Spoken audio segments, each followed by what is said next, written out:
알기 쉬운 생활법령 이야기를 나눠볼 텐데요. 자, 오늘 이야기 나눠볼 주제, 어린이집 맞춤형 보육제도 폐지입니다. 자, 일단 내년부터 새로운 보육제도가 도입될 예정이라고 하던데 박 변호사님 어떤 내용일까요?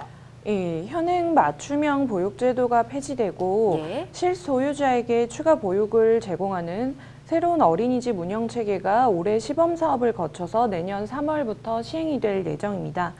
제도가 시행이 될 경우에 맞벌이, 외벌이 가정에 상관없이 필요하다면 추가 보육을 받을 수 있습니다. 그렇군요. 자, 그러면 일단 현행 보육제도가 어떻게 이루어지고 있는지 좀 알아봐야 할 것 같습니다. 오성훈 변호사님 좀 알려주십시오. 네, 현행 맞춤형 보육체계는 맞벌이 가정 자녀가 이용하는 종일반 12시간과 외벌이 가정 자녀가 이용하는 맞춤반 6시간으로 짜여져 있습니다.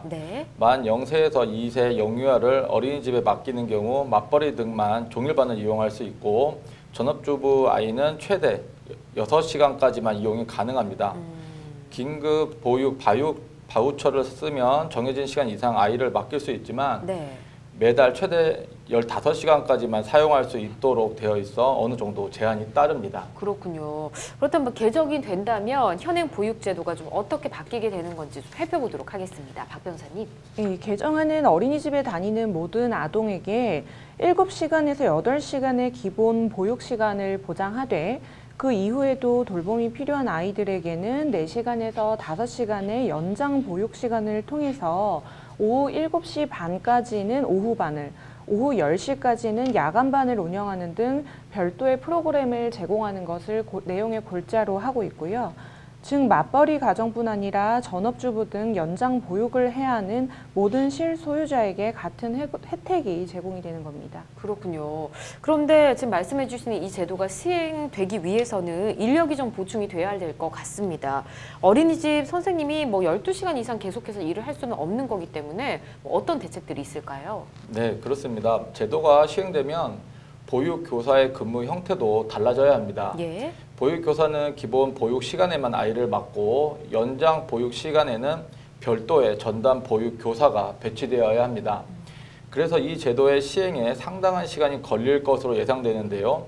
새로운 보육 체계를 전면 시행하려면 별도의 예산을 확보하고 연장반 전담 보조교사만 약 38,000명을 뽑아야 하는 상황입니다. 그렇군요. 알겠습니다. 아무쪼록 우리 부모님과 아이들에게 좋은 방향으로 제도가 개선되고 시행이 됐으면 하는 바람을 가져봅니다. 자, 그런가 하면 얼마 전 여성가족부에서 아이 돌봄 서비스 개선 대책을 발표한 것으로 알고 있습니다. 박 변호사님, 어떤 내용을 좀 담고 있을까요? 아이 돌보미가 14개월 아기를 폭행한 사건을 다들 기억을 하고 계실 텐데요. 이 사건 이후로 정부의 아기 돌보미 서비스 개선에 대한 목소리가 굉장히 높았습니다. 이에 여성가족부는 얼마 전에 관련 대책을 발표했는데요. 먼저 아이 돌봄 서비스를 안전하게 제공하기 위해서 아이 돌보미 선발 과정에서 인적성 검사를 도입하고 면접 시에는 아동 학대 예방이나 심리 관련 전문가를 반드시 참여하도록 했습니다.